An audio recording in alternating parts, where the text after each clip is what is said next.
One of the hardest parts of caregiving isn't the diagnosis of the illness. It's actually dealing with the family meeting. You can figure out the scheduling of the doctor's appointments. You can work on medications and the timing. You can deal with insurance companies and healthcare insurance plans. What do you do when your siblings don't agree? What do you do when they offer advice, but then they don't show up to help? Or they just disappear completely? You might be feeling, why am I carrying all of this? And I'm here to tell you that you're not alone. My name is Amy, and I am a caregiver for my father with lung cancer and my mother with Alzheimer's. And I'm here to help you through the difficulty, the challenges of family dynamics. So if this is where you're at, you've come to the right place. And I encourage you to hang on to the end, because I'm actually going to have something that you can physically take with you if you're planning a family meeting. Be sure to subscribe so you can keep getting the help for family caregivers. Not just some tips and tricks to help your loved one, but this is actually for you. You know, most family caregivers didn't plan to be a caregiver. It just happened. You might have been the one there that answered the phone. You might have been the one that was summoned to the emergency room. You might have been the one who just stepped up and helped because you live nearby. And now you're not just caring for your loved one, but you're managing the dynamics of everything. So let's talk about what's really happening here. On the outside, you might have a sibling or another member of your family who questions everything. Right? Why are you doing this? Why should we do this? Should we do this? Is this the right time? Are you planning too far ahead? I don't think this is really this serious. Then you might have the sibling or the family member who offers the advice. Have you tried, and then they give you all sorts of scenarios, but they actually never show up to do any of the help. They have all the advice, but they actually don't have the help. And then you might have the sibling or the family member who just checks out completely, that they are gone, they're not part of the conversation, they just have kind of vacated the situation. But other things are happening too. And those are the things that are happening inside you. You're feeling frustrated because people aren't understanding you in the way that you want them to. Maybe they don't fully understand the situation with your loved one, no matter how you try to explain it. Maybe they say, well, I just talked to them last night and they seem fine to me. Have you had that situation? Maybe you're feeling resentful. Why am I the one changing my schedule to take care of mom or dad? Why am I the only one that is doing it? And then you start to list all of the time that you believe your siblings or your other family members have in their schedules that they can come and actually help you. And then after you're done feeling resentful about all of them, then you feel guilty that you felt resentful, right? And you think, who am I? I feel bad. Maybe they have children, maybe they live in another state and they have to travel. After going through caregiving for my father with lung cancer, where we cared for him in his home, and my mother with Alzheimer's, where eventually I put her into assisted living, and then ultimately at the end we dealt with skilled care. Here's what I believe. I believe that caregiving shouldn't fracture a family. It shouldn't tear us apart. But what happens when you don't have clear rules about what your siblings or other family members do, that's when things start to deteriorate. Nobody really knows what they should or shouldn't do, what they can or cannot do. And we, as the primary caregivers, start pointing fingers at everybody that we believe should be doing certain things. And that eats away at your relationships. I've walked through the tension within the family and my own caregiver experience. And I have certainly helped many overwhelmed family caregivers through my coaching, where they've taken on a lot more than just the medical responsibilities. The family conflicts aren't about love. Everybody can agree that they love the person that you're caring for. That's not really where it's at. Where it's at is not everybody has the same opinion about what the best care actually looks like. And it really shouldn't be a surprise, right? If we go to another doctor for a second opinion for our own medical condition, we expect there to be another opinion. So it shouldn't be any different in our own family dynamics that each person comes to the situation with their own opinion. But not everybody involved really understands what it takes to actually care for your loved one. And if you're the primary caregiver, you've been feeling that weight. And they don't always understand what that weight is. So if you are navigating family tension right now, I want to give you this framework to help you work through the confusion, right? We're not talking about controlling our siblings or controlling our family members who we believe should be helping us. But we need to reduce the confusion about what really is our goal, what is happening here, and what needs to happen to help both you as the primary caregiver and, of course, your loved one in what they are going through. So we need to start out with clarifying our goal, right? What is our goal? Before we argue about any decisions that need to be talked about, let's talk about what the goal is. Is our goal safety? Is it independence? Is it longevity, right? How long we want them to live? Is it comfort? Are we at the point that we're talking about quality of life? What really is the focus of the decision at this point? We don't have to think about long term. We don't have to think about a year down the road. We have to think about what is happening right now, and that you have brought your siblings or family members together, to discuss. How do you want to bring them on board? What is it that you need to focus on? What is that goal?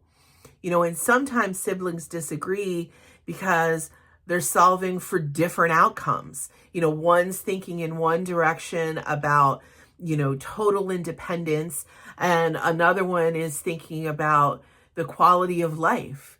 Is there quality of life? Like for me, my mother, once she was living alone in her house after my father had passed, she became scared and she literally barricaded the doors. And she stayed predominantly in the back of the house in her bedroom and would turn off all of the lights at night. Is that a good quality of life? She was actually living in fear. That's what she was doing, right? So that was my perspective on her quality of life living there. Now, my brother, who lived 1,000 miles away, he wanted the decision not to come from us, but to come from my mother. But she could only see that her house is her house. And in her mind, she couldn't possibly fathom packing up boxes. She couldn't physically do it. It mentally was beyond her to think how she could ever move. Therefore, she was saying she would never move. So my point is that until you name the goal at this time that you're working toward, you're never going to come to an agreement. You're just going to continue to argue in circles. So make sure that everybody is not thinking about the huge long-term ultimate, the rest of her or his life, but that you're focusing on what is happening in the present. So our second step is to define our rules. This is where resentment often grows, when nobody really knows what they should be doing. And you say, I need more help, but you don't really say how, and nobody really steps up because they look at you and they see that you're doing it, but they don't know what's going on inside your own head, or they don't know what's going on in your personal life that's making things much more challenging. Communication is key in these types of situations. So you have to be more specific. Like, can you handle calling the insurance company? I had an issue with a claim. And that can be something that can be done by a sibling or a loved one that's not living right next door, right? We divided up some of our duties based on where my brothers lived. I have 2 older brothers, but I was the one that was closest, even though I was 30 or 40 minutes away from my parents. So my brother that lived half a country away, he was able to take care of those types of calls, right? Anybody can make those calls. You don't have to be sitting in the same town. So that took something off of my plate. I was a teacher full time, so I don't have access to a telephone when I'm in the classroom. I can't do that. So that was something that one of my siblings could take care of. Do you have somebody that could pick up things from the pharmacy, or somebody who can help take that pickup from the pharmacy and make it a delivery to the house, right? And just coordinating that. One of my brothers was tech savvy, right? He was all into that sort of thing. Sometimes too tech savvy, because let's face it, our loved ones can only deal with so much minimal technology. You can't go overboard. I'll have another whole video on that coming up. But, what about, being able to contribute in other ways? When my father had lung cancer and we were going through radiation, we worked to try to come together with a schedule where my brothers would fly into town and spend either an extended weekend, or if they could, they would spend a week. And my father had to do 33 consecutive radiation treatments. Like, you can't stop, right? You gotta go all of the time. And so we were coordinating how to do that. Sometimes we would be there. Other times we had a person who came and picked him up and took him, and he ended up becoming very friendly with that driver, right? They were part of, the situation. It was a new person that he could talk to, not just us all the time, right? So that was very helpful. So vague requests saying, you can help sometimes, gives vague participation, right? If a person doesn't know what needs to be done, they assume everything is being done. Sometimes as caregivers, we're really good at our job. We step in and we become the fixers. And if we're so good at fixing, people don't realize what the needs are. So you can't hold it in and remain resentful. You have to make sure you share. Not a sign of weakness on your part. It's a sign of us coming together as family members to help, so that not everybody has to be burdened all of the time, right? So you still might not always agree, but at least the expectations are there. It's like I tell my caregivers that I work with, like, come clean with the things that you need help on. Sometimes intuitively, we don't like to ask for help. We don't want to burden others, but then we'll be resentful that people aren't helping, right? So you have to get out there and you have to have the conversations. If you're dealing with people in other parts of the country, sometimes a Zoom conversation can be helpful because you can see each other face to face, right? Or actually have a physical family meeting. I remember we had a meeting at a Mexican restaurant when my brothers were all in town and things were getting really serious. We had started hospice and we may or may not have had more than one margarita, right? I mean, serious decisions and consequences were being talked about. Open communication is important. So, speaking of open communication being important, let's talk about the communication. So this is our third step, deciding how you're going to communicate. If you don't keep up with communications, that's when tension builds, right? Even the part of the family, that family member who appears to have checked out, there's still value in making sure that they're part of the conversation.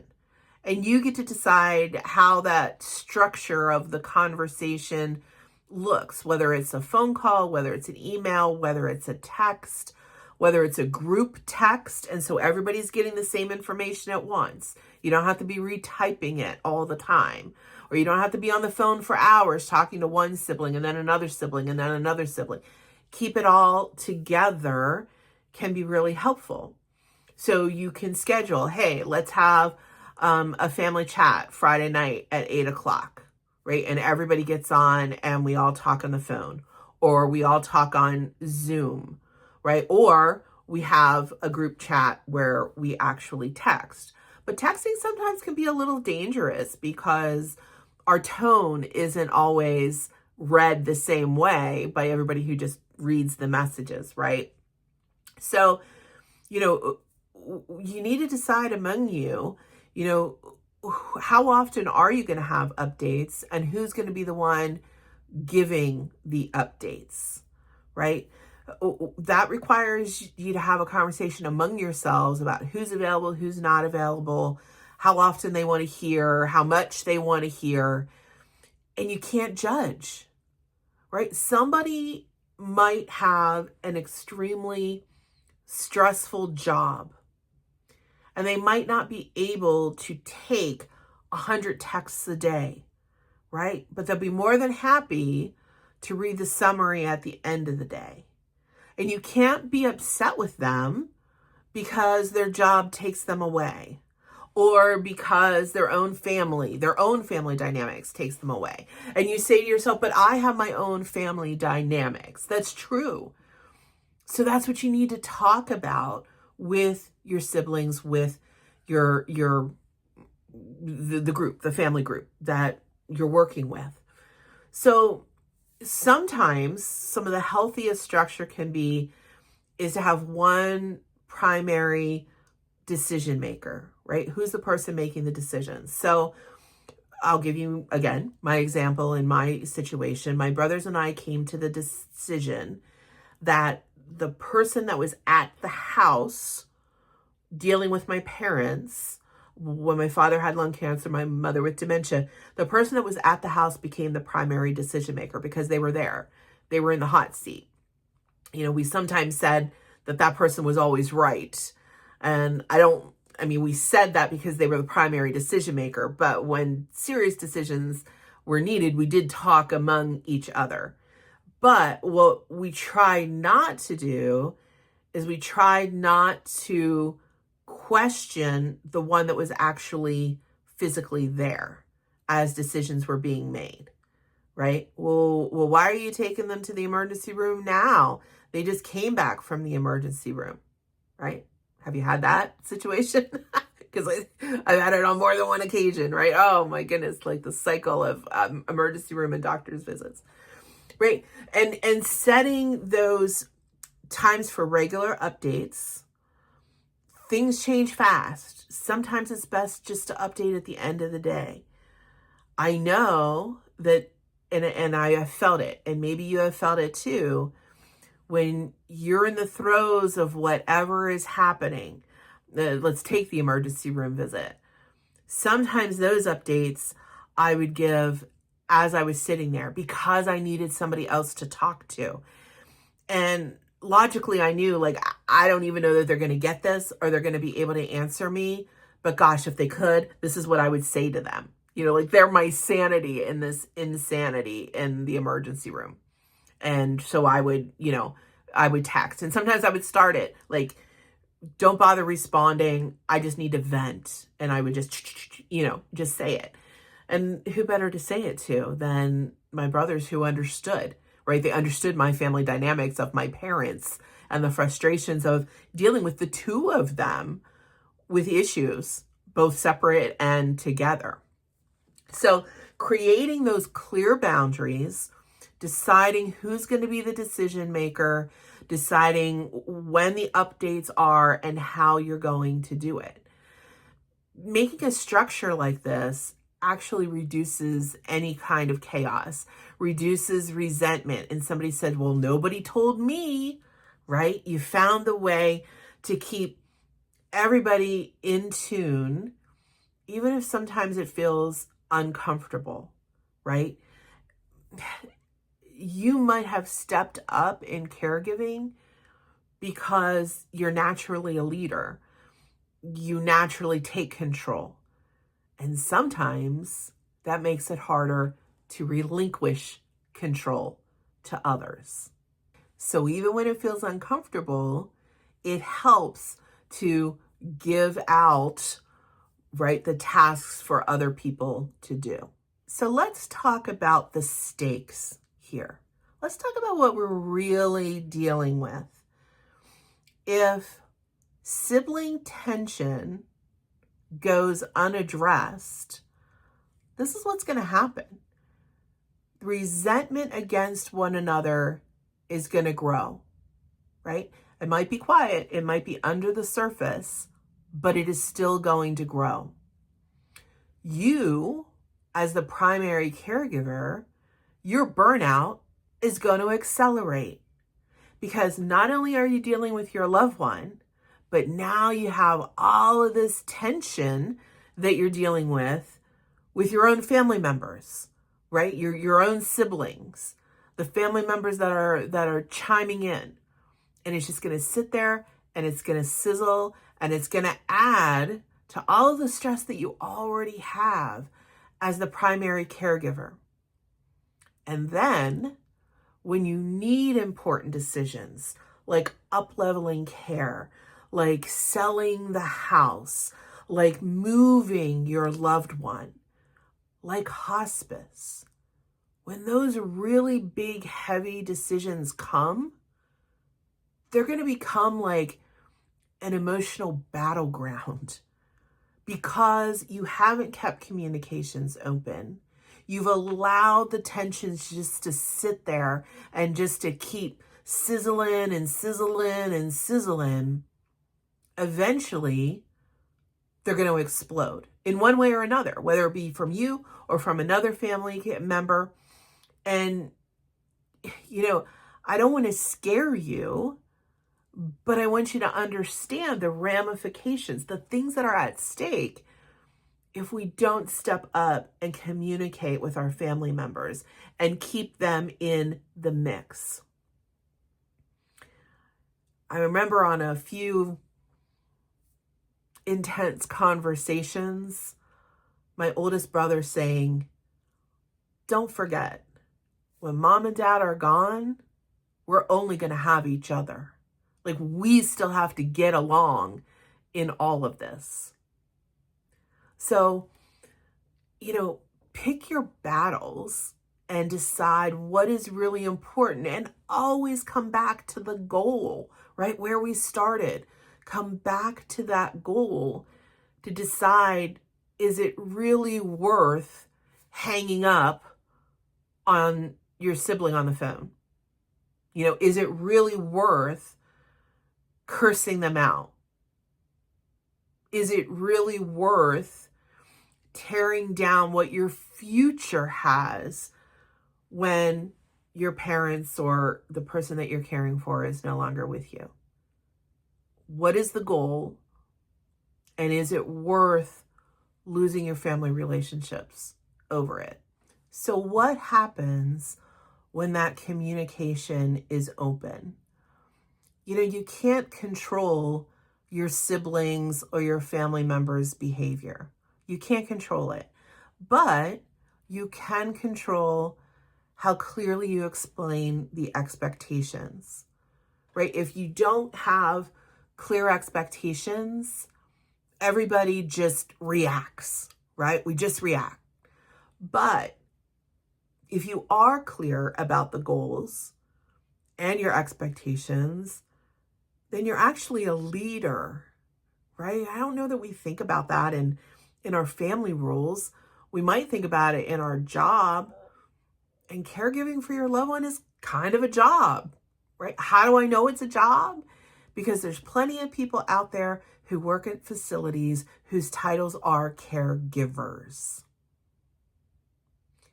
They have to lead, right? They lead a team that comes in and helps the people that are in the facility. Right now, you might have chosen not to place your loved one in the facility. So you're the leader who has come in, who is working toward meeting the goals for your loved one. So before you have any kind of organization set in dealing with your siblings or your family members, every comment they make might feel like criticism. But once you actually talk and you actually share expectations, they understand at least where you're coming from, right? So now they're giving input, and you can take it as advice, and whether you keep and act on that advice is totally up to you, but you don't take it as criticism or that noise or the nagging or the judgment, because they know where you're coming from, because you've expressed that to them. Before you open up that communication, you're alone. You're keeping it all in. Fastest way to burnout is not to share, right? You're keeping it all in. But once you share and you explain what's happening and you start to build this framework to keep you all together, now you can feel more grounded. Everybody's in the know. They can choose what they do with it, but you can feel good about yourself, making sure that the information is out there and shared.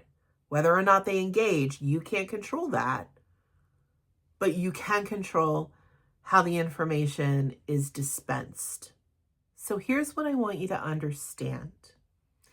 If you're the one that has stepped up to be the primary caregiver, it doesn't mean you're the only one who cares. Everybody cares in a different way, right? It simply means that you're the one that stepped forward. And let's be honest, leadership in caregiving is not really assigned. It just happens with whoever is there most often and making the decisions, seeing the situations, and finding what needs to happen, right? How do we solve these problems? So when you act as a leader and you're being clear and you're giving clear communications, you're preserving your relationship with your loved one. You're preserving the relationship with yourself so that you're not doing it all alone. And you're preserving the relationship with your siblings and any other family members who are helping out for the future, long after your loved one goes and this situation changes. That's really important. It's not just about this second.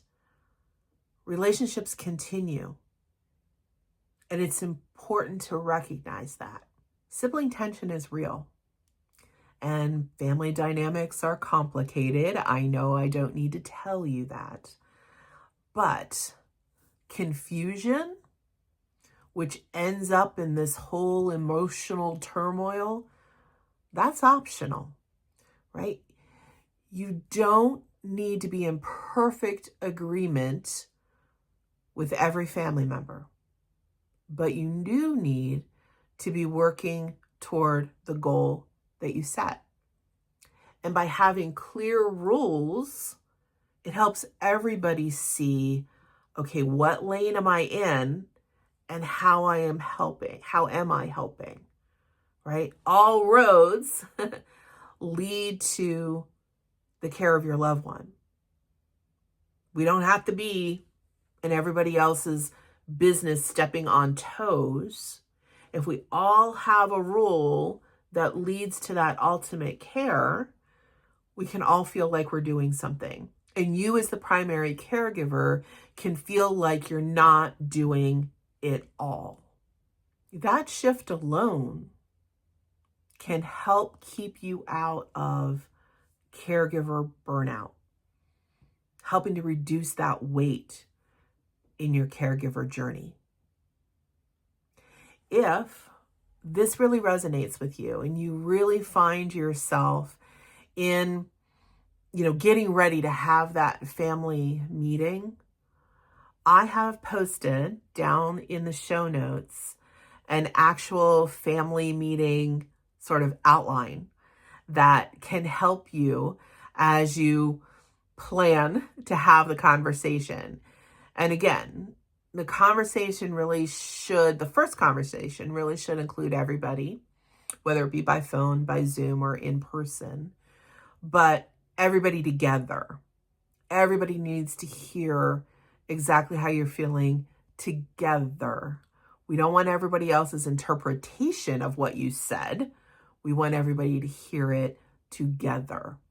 And so this document called the family meeting can help sort of give you that guideline. It's the framework that we just talked about.